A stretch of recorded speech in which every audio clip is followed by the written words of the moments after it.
Hi, Aisel. Ayan.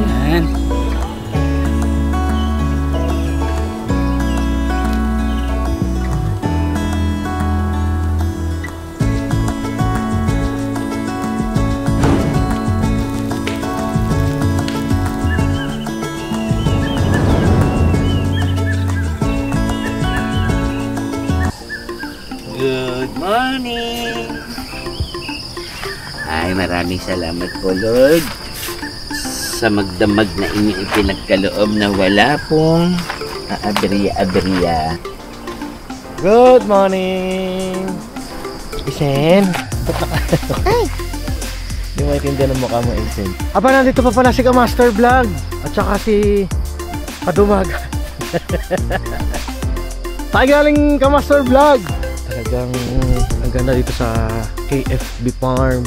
Andun yung tree house nila. Andun yung isa pang Kubo of Love. Kung gusto nyo pumunta dito guys for camping ng inyong mga grupo, church, school, yeah, pwede dito, family. Napakalawak guys ng kanilang kaparangan. Tapos ang dami nila ditong CCTV. Ang dami din nila ditong mga solar lights. Yung amin na lang natitirang may ilaw.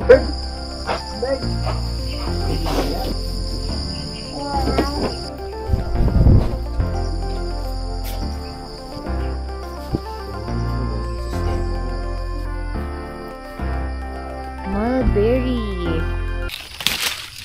Ang lapit lang, no? Ay, hinog na! Pag ano, yung dark, nag-dark na siya. Yung nakuha ni Ricky, ang lalaki. Good morning. So, dito sa farm na to, sa KFB, Sige, ayun lang yung tent namin, no? Siguro mga 15 step mula doon sa tent namin ng mulberry.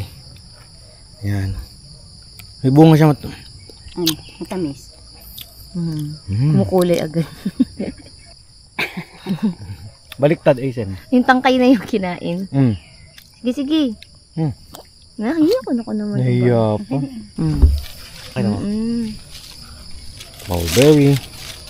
Ay, ganyan kalalaki yung naano Gusto ko yun. Oo, lalanggam na nga eh. Sige, yan, no? Pag gantong kulay, saka siya kuwain. Pag red pa, ay huwag muna. Yan. Thank you. Tsaka ito. Ayan.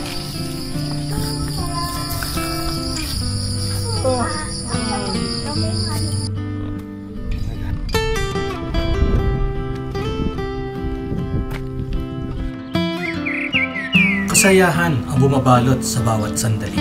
Simpleng kwentuhan, simpleng tawanan, masilayan lang ang ngiti ng bawat isa at pagmamahalan ng buong pamilya.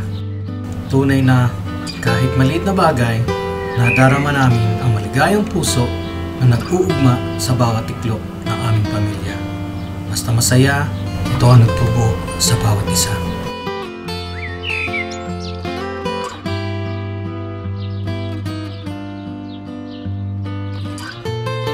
Mini hike kami guys.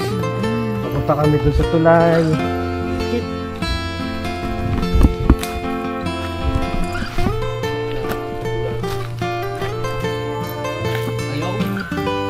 Ayaw.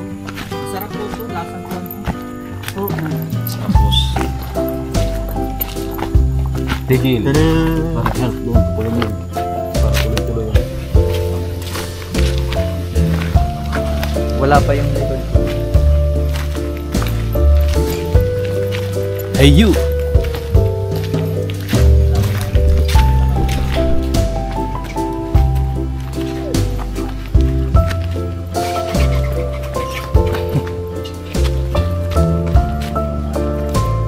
Tanong ko lang kuya kung ito itlog ng kingfisher.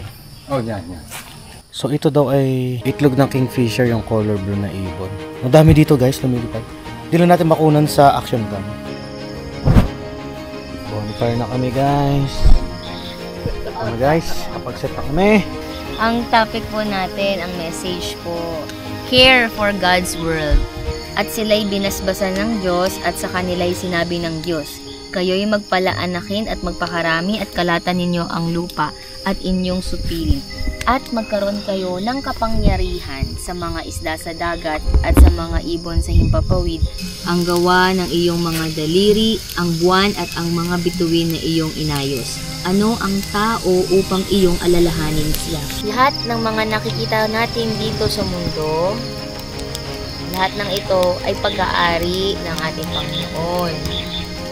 Sinasabi po sa talata na ito na walang pag-aari ang tao na kahit anuman. Bilang isang mabuting katiwala, hindi lang kalikasan ang pinagkaloob ng Diyos sa atin, kundi ang sarili nating mga katawan.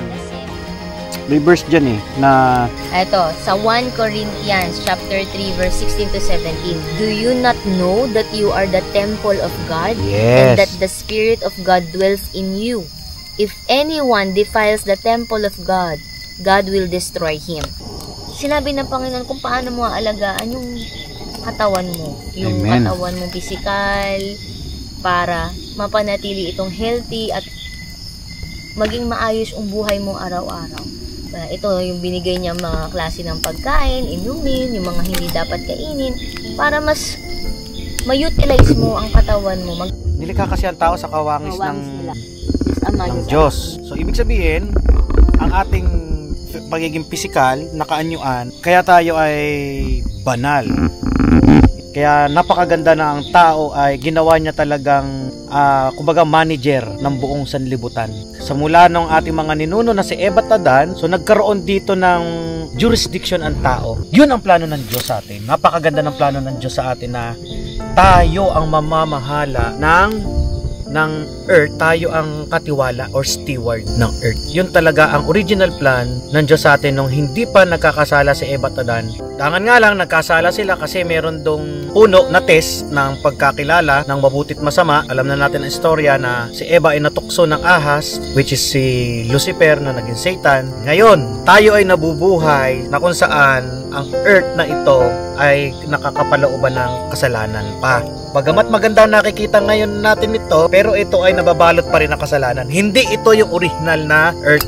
Mas maganda pa dito yung earth na gusto ng Diyos o pinilano ng Diyos para atin. Alam naman natin, sinasabi sa science yung climate change, di ba? At sabi doon, ang mga tao daw ang dahilan kung bakit ang mundo ay umiinit, mga tao daw ang dahilan kung bakit ang mundo ay tumataas ang polusyon. Anong paalala ng Diyos sa atin sa huling kapanahunan sa Revelation? Ano ang gagawin niya sa mga tao na pumipinsala o sumisira sa sanlibutan? May kaparusahan ba yan? Okay, ibig sabihin, ang Diyos mismo ang sisira sa mga taong sisira ng sanlibutan. Ang gera ay isang way para sirain ang sanlibutan at Diyos ang bahalang humatol sa kanila. Hindi tayo nga hatol.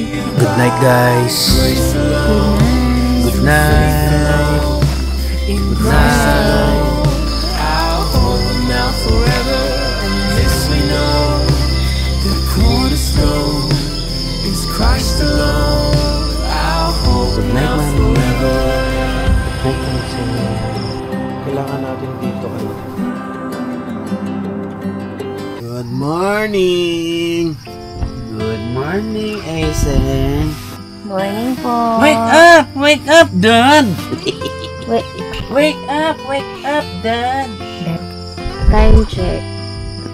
5:42 a.m. Papunta kay Lolo. Dito, dali, oh.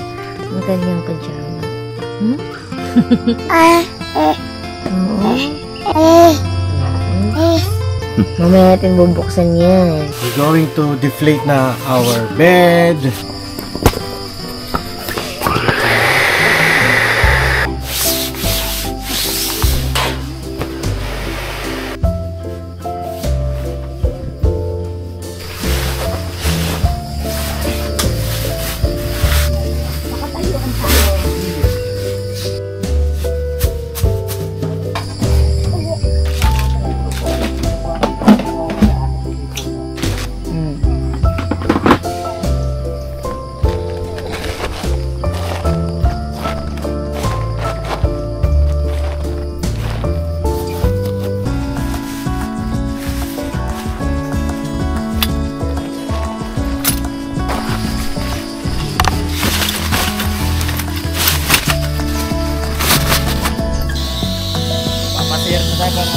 Master.